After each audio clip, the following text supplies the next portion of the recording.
Hello, everybody. It's Tuesday night and we are live. Excited to be here with you. I don't have a guest speaker tonight. As we're approaching the holidays, it's just getting harder and harder to try to schedule people. I know this is a super busy month for everybody, but as soon as I get a chance, I'll have some people back on and get us some great speakers as we move forward into next year. First things first, go to justify.org and please click on that small donor committee tab. We need to start to build up that fund for our 2022 election cycle. And I would really appreciate it if you would consider donating just $50 to that. That's not as much as most people spend on a night out. So I'm really hoping that everybody will do that. Secondly, I want to let you know, although we're not a county-specific organization with Justify, but I'm obviously part of the GOP as well. And because I'm in Adams County, I, of course, am involved in their goings-on up here. And our Lincoln Day dinner party for Adams County is going to be on February 26th. And we have an event page for that on the website there, adamsgop.com. So please check that out as well. Would really love to see you join us for that event. Looking forward to it. So those are just a couple things that are coming forward. We are starting to see a lot of people jump into some of the races for next year with a new Congressional District 8. That has brought forward a lot of Republicans who are interested in getting in that race. So we obviously have congressional districts all throughout the state that are going to be up for election, but there'll be a lot of focus on this new one, of course, with it being a brand new congressional district. But again, I've mentioned this before, and I'll just say it again, we've gone through reapportionment. So the House district, the state House district, and the state Senate district that you live in has potentially changed. For many people, it has. For some, it may have stayed the same, but in most cases, it has probably changed, at least by number. So if you don't already know which districts you are living in now, please check that out. You can look at the maps on the Colorado Redistricting website, or you can also obviously go to the state Secretary of State, look up your voter registration information as well. But it's important just to keep in the now, in terms of what is going on throughout the state with all of these changes, congressional districts shifting, and a lot of campaigns for Senate and Congress already well underway. So anyway, tonight we're going to talk a little bit about how some politicians are hoping that you have a very short memory. We often say elections have consequences, and typically we are referring to the fact that when you choose poorly during an election, there are negative consequences for our communities and for our country. However, there can also be good consequences to elections, and 2021 did show us some good consequences. I think that we are seeing the effects of many people starting to wake up to the craziness that is going on really at every level of government, from our city council to our school boards, commissioners, state governors, all the way up to Washington, D.C., and realizing the amount of control that really has, been exerted over our lives in the last couple years, and much in a negative way. And so 2021 did see a great turnaround in a lot of different ways, where we are finding that our elections had good consequences. So We want to make sure that 2022 is the same, but it is going to take a lot of work. It's going to take a lot of people stepping forward and making a decision to serve in public office. The number of offices that are up for election throughout the state of Colorado in 2022 can be almost daunting at this point. And if you don't know what they are, then you better start looking at it, because there are a lot. And we need good, honest, principled people who are willing to fight for personal liberty, who are willing to promote business and industry and get our economy back on track. People who are willing to stand up for our individual liberties, whether it be parental choice, medical choice, school choice, whatever it is. Across the board. So please, if you have positions that are up for election in your area and you have ever considered, or maybe you haven't even considered running for office, and you feel a call to help make a change in our communities, in our state, and in our nation, I urge you to consider running for public office. There are a lot of people out there who will help you. I'm one of them. If you have any questions, it doesn't matter where you live in Colorado, I will work to help you get your questions answered if you are willing to consider stepping up and serving the people in your community. So tonight I want to talk really quickly about the mandate that just went into effect in New York. So some politicians are backtracking right now.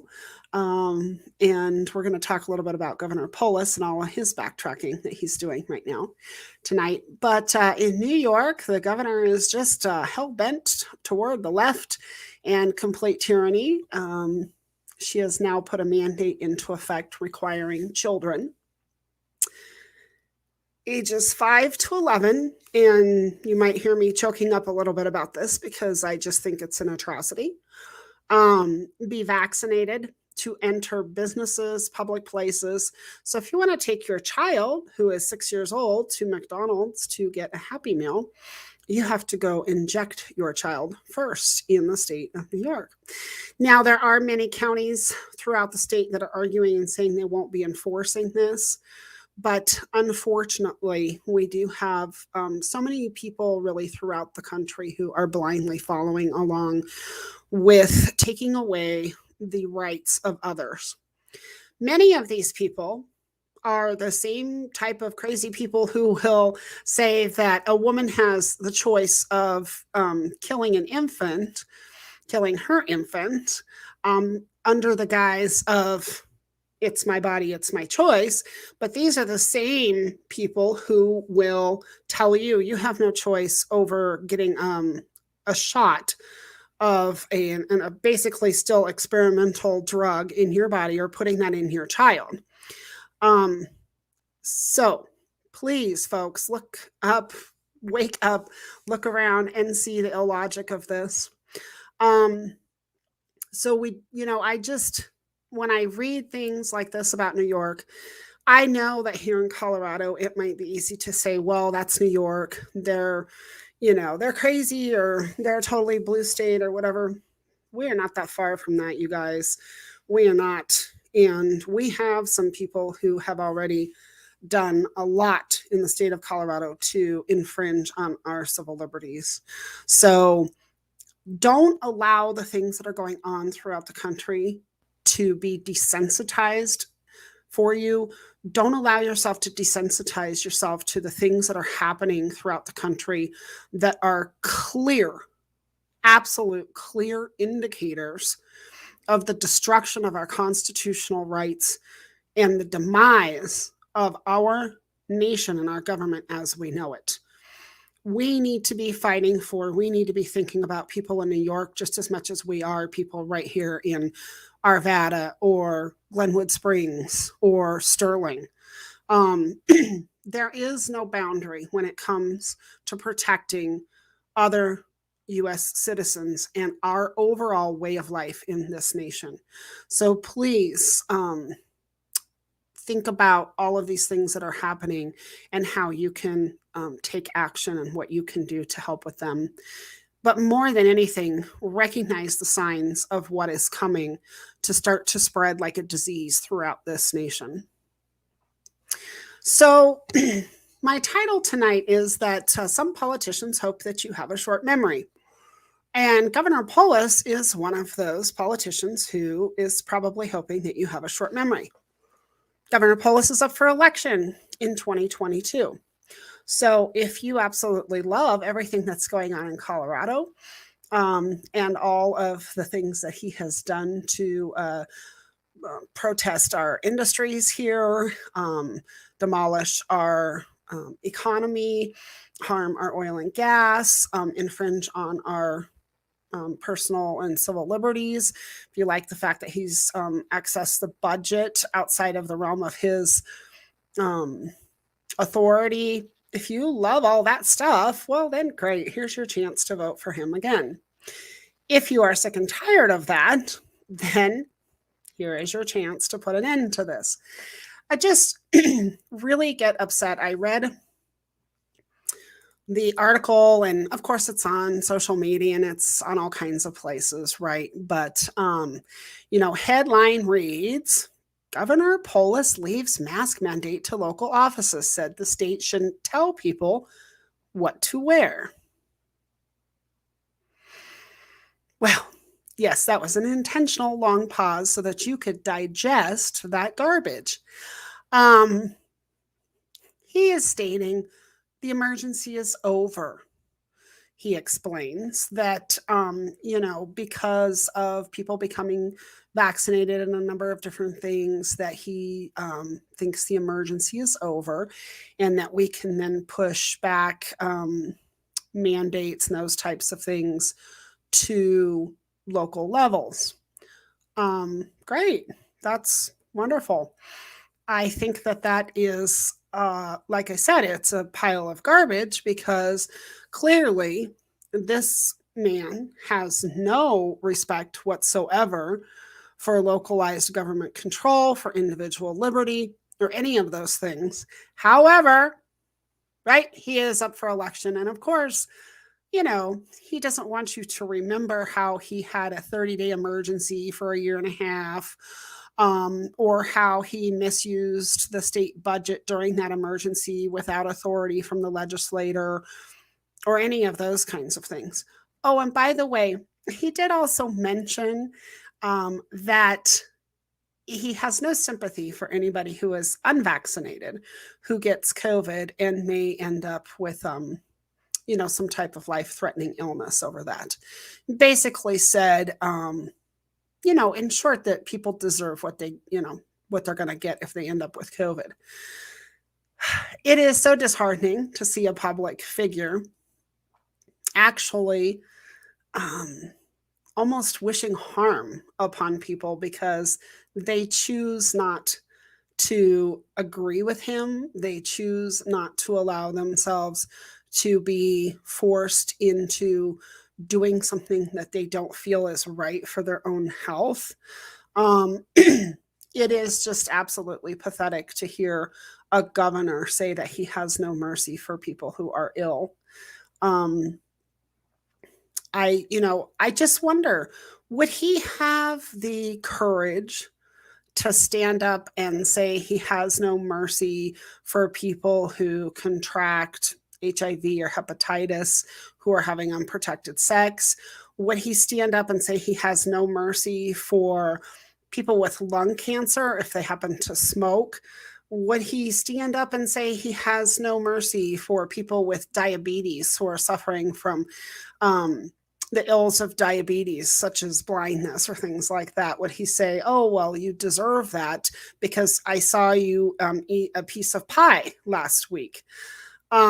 No, he wouldn't do that because that would be something that would be unthinkable. It would be unthinkable to say those types of things, correct? It would be unthinkable for a health provider to say those kinds of things. Yet we see health providers, doctors, nurses, public figures, and everything else actually saying that they have no mercy, that they don't want to treat and they will not treat. They want to even restrict treatment for people who simply choose not to get a shot of a rushed, they're calling it a vaccine, which we know that's not true because it doesn't stop people from contracting the illness. But this experimental treatment that was rushed through the process of creation that has documented harm to people. So for people who simply choose not to get the shot, who don't ascribe to their philosophy, who don't ascribe to their way of thinking, they are willing to allow those people to suffer, to wish harm on them, to restrict treatment to them. And if that right there doesn't tell you that this is all about politics, I don't know what does. People on the right, conservatives, Republicans, and other people have been accused of making this a political thing. No, actually, it's not those people that are making it a political thing. It's the people who want to take away other people's freedoms that, because they don't agree with them. It's the people who actually want to see you suffer and not receive medical care because you simply don't agree with their philosophy, with their way of thinking. This is something I've never seen in my lifetime. And although I'm not as old as some folks, but I have a little bit of that here, and I have been around long enough to be utterly frightened by the fact that the far left and the people who are allowing themselves to just blindly follow that philosophy not only want to be right, they not only want to see their policies go into effect, but they want to destroy, they want to harm people who don't agree with them. They want to destroy their business. They want to get them fired from their jobs. They want them to suffer economically. They want them to suffer physically and with their health. We are seeing such a demented and evil turn of action in this country where those who ascribe to these beliefs want to harm the people who don't. And that is so frightening to me because it is when you have convinced the sheeple that it is their duty to bring people in line, that it is their duty to weed people out who don't want to comply or follow the rule. It is their duty to fire people. It is their duty to torment children. It is their duty to restrict all of the selfish people who don't want to agree with them. When you have masses of people who have psychologically been convinced that the people who don't agree with them are less than human, that they are bad people, that they are evil at their core, and that you are duty bound, that you are somehow superior in your ethics by ascribing to these thoughts, you have the perfect storm for a whole nother realm of Nazi Germany. I mean, these are the elements, folks, that go into seeing happen what happened, right? We have people who are somehow convinced that they have a duty to report, a duty to harm, a duty to subdue. And we have a whole faction of people who have been evil, demonized. They have been dehumanized. And we are seeing this kind of chasm in our nation now, something, again, that I haven't seen in my lifetime. And if you are not frightened about it, then you are not listening. You are not really seeing what is going on.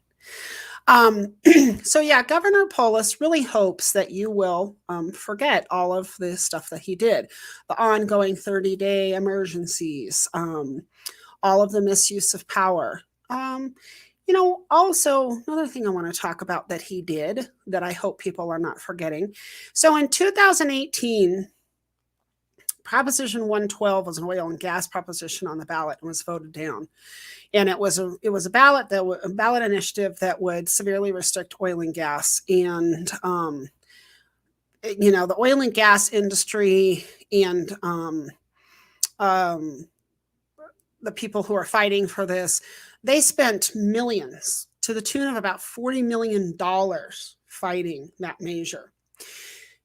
And it got voted down along with several other initiatives and propositions in 2018 that were definitely supported and endorsed by the left. So in 2018, Coloradoans voted more red than blue across the board on state initiatives and propositions. They voted in a way that demonstrated more conservative values.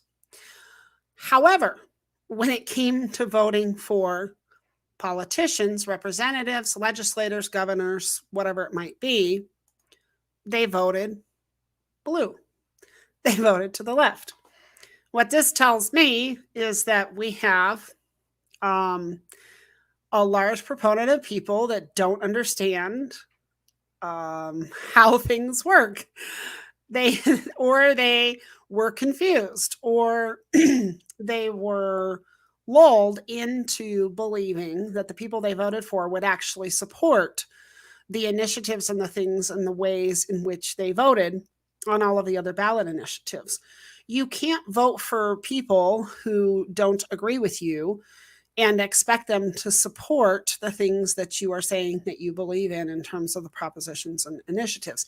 And Governor Polis and his race and the $40 million that the oil and gas industry put into fighting Proposition 112 are perfect proof of that, because the minute he was elected, he turned right around, right? And then he signed Bill 181 and did all kinds of other horrific things to talk about oil and gas and harm the oil and gas industry. Articles, back in 2019, one of the headlines that we saw is, Colorado's oil and gas industry voices its concerns, but the governor just dismisses them. Well, it says, but Governor Polis dismisses them. Of course he dismisses them, because he was working on his agenda, and he didn't care that in the same election where he was elected, the people voted in direct opposition of what he was trying to do. So he turned around and used his executive power to, just do the opposite of what everybody had just voted for. So please don't forget that Governor Polis completely disregarded the way in which Coloradoans voted in 2018, turned around and did everything that he could to act in just the opposite fashion of that. Very, very sad and despicable, I think, behavior. But nonetheless, it did happen. The other thing that I don't want people to forget is, Meat Out, another complete attack by our governor on one of our major industries in Colorado. Right? We're going to have Meat Out Day and all of these other kinds of crazy things. That type of stuff brought national attention to Colorado, and people throughout the state were up in arms. But will you forget? He's hoping that you will. He's hoping that you will forget all of his abuses of power, all of the ways in which he, as a elected representative of the people of Colorado, acted in direct opposition to the wishes the Coloradoans directly expressed through their vote in 2018. Please, folks, don't forget these things, and don't let anybody else forget them. This is just a few tips of the iceberg of the horrific ways in which Governor Polis has gone in direct opposition of supporting the people of Colorado during his term. But he will, I promise you, try to push all of those things under the rug from now until November of next year. And this completely silly, statement that he has recently made about masks and stuff that's in direct opposition to everything he's been saying since the beginning of last year, It should not be confused by anybody as anything other than political structuring, political posturing. That is just simply all it is. It's complete garbage. So anyway, we do have good, strong candidates in Colorado running for governor next year who are going to work to oppose Governor Jared Polis. And I hope that you get out and support one of our candidates and not just say, oh, me, I'll vote for this person, but walk, canvass, talk, donate, and commit time to working on the campaign so that we can defeat this man in 2022 and put a governor in place who actually wants to represent the will of the people of Colorado, not just the will of people of Boulder or downtown Denver, but people of, someone throughout the state, someone who wants to represent the people throughout the state. We are a big state, and we are more than just Boulder and Denver. There are people here who are natives like myself, third generation native, whose parents are natives, and just see the things that have changed in the state and the way in which it's changed. And I can tell you most of it is not for the good. Not to say that nothing good has come about, but the reality of it is that our politics has been increasingly overreaching. It has been increasingly focused on negativity throughout the state for quite some time, and we have got to combat this at a statewide level.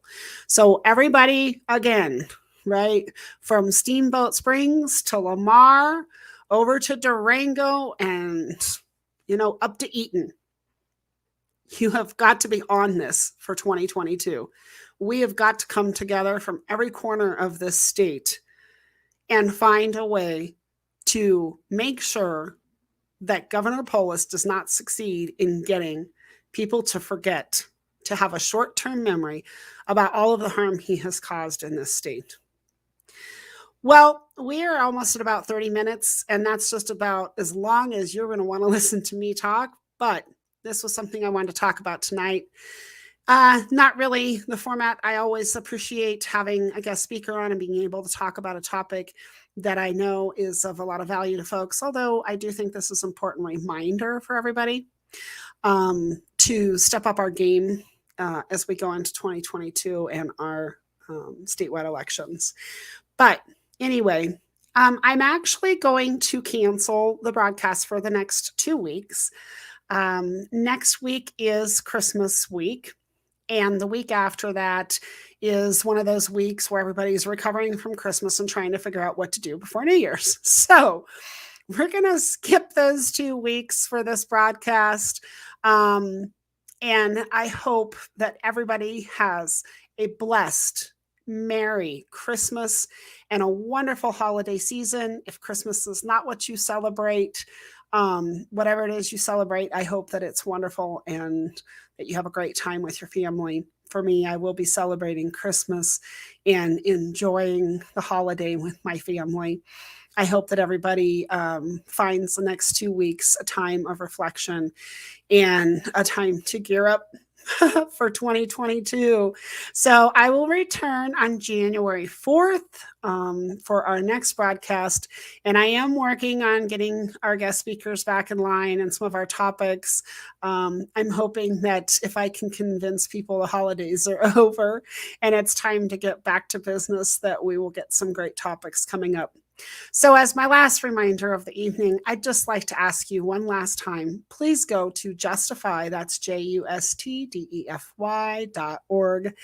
Click on that tab that says Small Donor Committee. And, for not much more than 2 people might eat out, you can donate $50 to that and help put some money in the pocket of candidates who are ready to fight for you. Anyway, thank you so much for joining me if you did tonight. And if you're watching this later, I really appreciate you watching. I will look forward to seeing you back in January on the 4th. Merry Christmas and Happy New Year.